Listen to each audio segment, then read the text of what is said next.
Good morning students, welcome to your civics class. So today let's start chapter number 19, Peace, Unit 10, page number 342. So peace का मतलब आप सब समझ रहे होगे कि क्या होता है. मीन्स शांति, जिससे आप जो भी आप काम कर रहे हो तो आप किसी अदर को डिस्टर्ब ना करो या फिर अदर को कोई प्रॉब्लम क्रिएट ना हो. सो व्हाट इज़ पीस, एक कॉमन क्वेश्चन है. व्हाट इज़ पीस, इनका एक जनरल टर्म में अगर हम आंसर दें, in general terms peace means absence of war. Peace का मतलब क्या है कि जिसमें वॉर ना हो. It implies a condition in which people live with harmony and cooperate each other. ये एक ऐसी कंडीशन जिसमें जो भी लोग हैं, जो हमारे सोसाइटी में जो लोग हैं, वो एक साथ एक दूसरे के एक कोऑपरेटिव बिहेवियर करते हुए सोसाइटी में रहते हैं. In international domain, it promotes all the countries to respect the liberty and existence of each other based on mutual cooperation. This principle is also known as live and let live.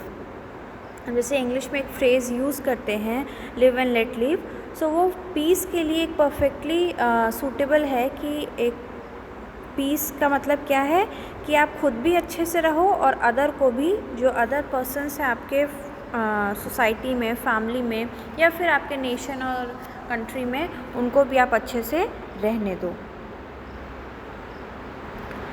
So there are some problem जिसकी वजह से society में problems create होती हैं, peace disturb होती है. Like first is class disparity. Means जो हम क्लास वाइज, कास्ट वाइज जो डिस्पैरिटी करते हैं, जो डिस्क्रिमिनेशन करते हैं कि ये पुअर है, ये अंडर डेवलप्ड है, ये डेवलप्ड है, ये रिच है, ये इस फर्दर लोअर कास्ट को बिलोंग करता है, हायर क्लास को बिलोंग करता है. ये सारी चीज़ें सोसाइटी में नहीं होनी चाहिए और इन्हीं सब चीज़ों की वजह से सोसाइटी में एक पीस जो है हमारी, वो डिस्टर्ब होती है, मेंटेन नहीं हो पाती है. Second is gender disparity. Gender disparity क्या होता है कि आप मेन एंड वीमेन में या फिर गर्ल चाइल्ड और बॉय चाइल्ड में डिफरेंस जब रखते हो. Like dowry, death, rape, child marriage, sexual harassment at work place etcetera are forms of structural violence. Women's के अगेंस्ट में जो सोसाइटी में जो वायलेंस हो रहा है या जो गलत चीज़ें हो रही हैं, वो सारी चीज़ें भी सोसाइटी में एक पीस को डिस्टर्ब करने में काम करती है. Next is racial differences. Means कि आप ब्लैक और वाइट में डिफरेंस रखो, या फिर जो अदर चीज़ें हैं कलर के बेसिस पे या फिर लैंग्वेज के बेसिस पे अगर आप किसी से डिफ्रेंशिएट करते हो, डिस्क्रिमिनेशन करते हो, उसको आप लोअर फील कराते हो, तो ये सारी चीज़ें सोसाइटी में पीस की जो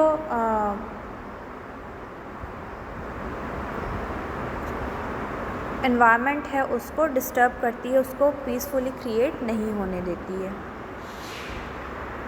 The above study shows that the various nations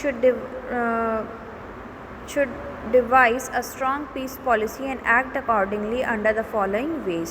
तो कुछ चीज़ें ऐसी हैं जिसकी वजह से जो नेशन की पीस है, जो पीस पॉलिसी है, वो डिस्टर्ब होती हैं. First is mutual respect for each others integrity. और इसको हम कैसे ठीक कर सकते हैं, जब हम कुछ फॉलोइंग वेज को कंसीडर करें. जैसे कि mutual respect for each others integrity, हम जितनी भी एक दूसरे की आइडेंटिटी है, इंटीग्रिटी है, उसको रिस्पेक्ट करें. Policy of non aggregation. Means कि आप वॉर की जो पॉलिसी है उसको आप ज़्यादा बिलीव ना करें. Non interference in each others internal affairs. जो हमारे पर्सनल अफेयर्स है, इंटरनल अफेयर्स है, उसमें इंटरफेरेंस ज़्यादा ना करें. फेथ इन को existence, focus on equality and mutual benefit. हम जो हमारे जो बीच में जो इक्वालिटी है, म्यूचुअल बेनिफिट है, उसके ऊपर ज़्यादा फोकस करें. Does peace require always non violence. अब एक क्वेश्चन है कि क्या पीस के लिए हमेशा नॉन वायलेंस ज़रूरी है. First is violence is needed to promote piece.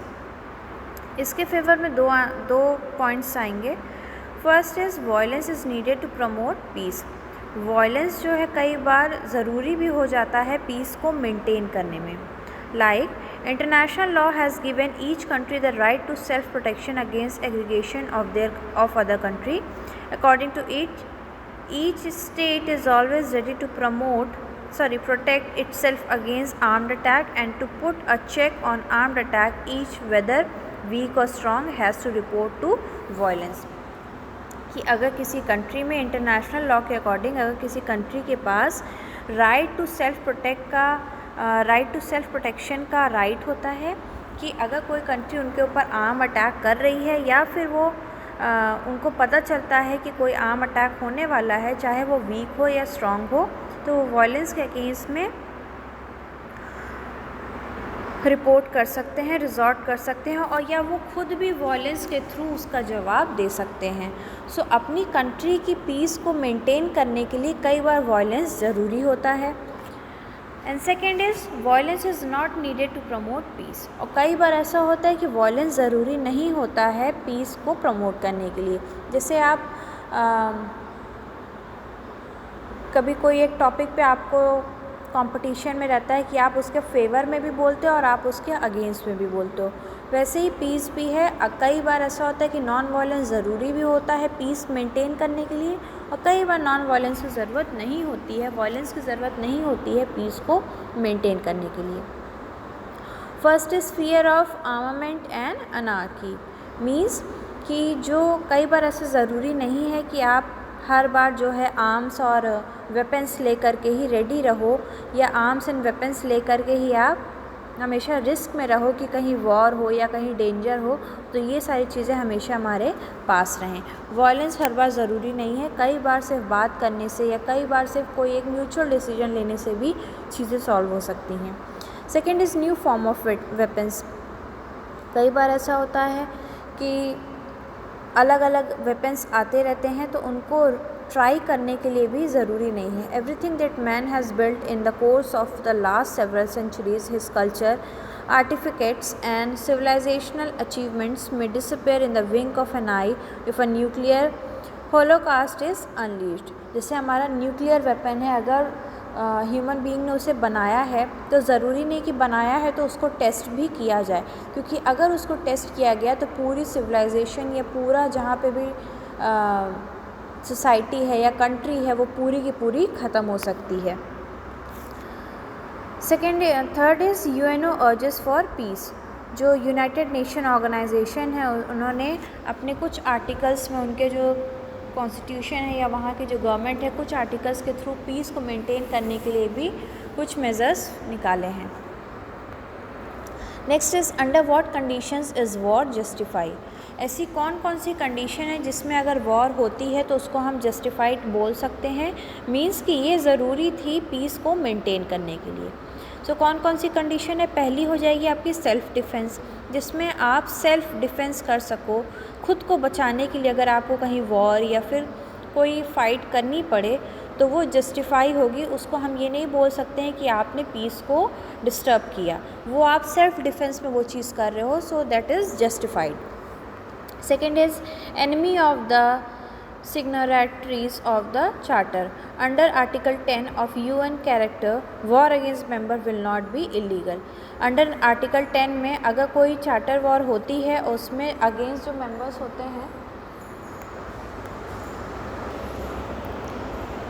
उसमें भी जो किसी अदर मेंबर के अगेंस्ट में अगर वो वॉर होती है तो उसको इलीगल नहीं बोला जाएगा। Then last is domestic jurisdiction.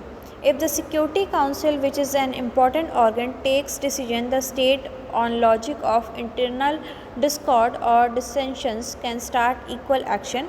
There are also some of the other circumstances such as self-determination, regional war by enemies, state region occupied by enemies, and war against non-member of UN when a war can be fought. कुछ circumstances ऐसे होते हैं जिसमें अगर war लड़ी जाए, कोई भी लड़ाई लड़ी जाए तो वो इलीगल नहीं होगी और उसको हम ये नहीं बोल सकते हैं कि पीस को ये डिस्टर्ब कर रही है। जैसे कि अगर कोई आपके ऊपर एनिमी कोई अटैक कर रहा है या फिर कोई वॉर की सिचुएशन क्रिएट हो रही है या अगर आप किसी को इलीगल मान रहे हो और वो इलीगल तरीके से कोई चीज़ें कर रहा है, तो ये सारी चीज़ें जस्टिफाइड होती हैं। Next is can armament promote global piece. The question whether armament can establish international peace or not. Armament means जो आपके weapons हैं. There is a lot of controversy among philosophers. Some persons believe that peace can be established since armament will create fear in the mind of an invading state, or it will not go for war or will disturb global peace in any way. कुछ philosophers ये मानते हैं कि अगर हम armament का गलत तरीके से यूज़ करें या उनका यूज़ करें तो इससे लोगों के मन में उनके लिए फ़ियर रहता है उस चीज़ के लिए, और जो ग्लोबल पीस है वो भी कहीं ना कहीं डिस्टर्ब होती है. Sometimes it is believe that for the establishment of peace we should be prepare for war और देयर मस्ट बी आर्मामेंट. लेकिन कई बार ऐसा भी बिलीफ माना जाता है कि पीस को मेंटेन करने के लिए अगर हमें कोई लड़ाई लड़नी पड़े या हमारे पास वेपन्स, न्यूक्लियर वेपन्स या फिर डिफरेंट जो भी चीज़ें हैं, गन्स एंड ऑल, ये सारे अगर ज़रूरत पड़े तो इनका यूज़ करना चाहिए टू स्टैब्लिश पीस को मेंटेन करने के लिए.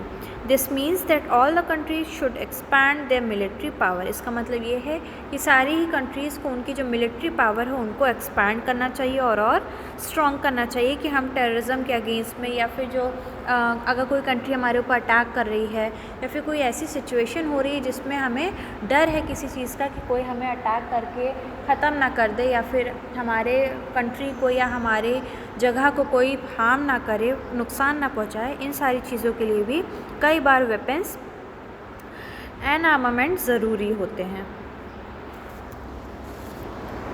Under such a situation, in the presence of armament, how can we think for complete abolition of war? For this objective, the disarmament must be practiced widely, and the whole world should read the lesson of peace and harmony.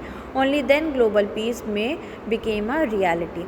लेकिन जो situations होती है armament की, कई बार हम ये भी कोशिश कर सकते हैं कि हमें वॉर की या फिर वेपन्स की ज़रूरत ना पड़े, हम एक म्यूचुअल डिस्कशन से या फिर बातचीत के थ्रू ही वो चीज़ें सॉल्व कर सकें और प्रैक्टिस करें कि जो पीस और हारमनी है वो पूरी कंट्री में, पूरे वर्ल्ड में स्प्रेड हो सके, सबको ये लेसन बता सकें कि पीस और हारमनी के लेसन ये हमें रीड करना चाहिए, उसको फॉलो करना चाहिए.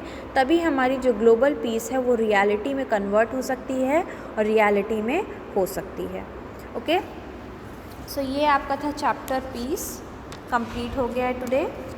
And you have to do question number long answer type question का, sorry short answer type question का क्वेश्चन नंबर 1 पेज नंबर 350 पे दिया हुआ है. Question number 1, question number 3 and question number 5 ये आपको करना है. This is important. और पेज नंबर 345 पे एनसीईआरटी क्वेश्चंस हैं लॉन्ग आंसर टाइप क्वेश्चन में. Question number 4, differentiate between the major approaches discussed on this chapter to establish of peace in the world. ये आपको क्वेश्चन करना है, ये इम्पॉर्टेंट है. Okay, so in our next class we will start the new chapter.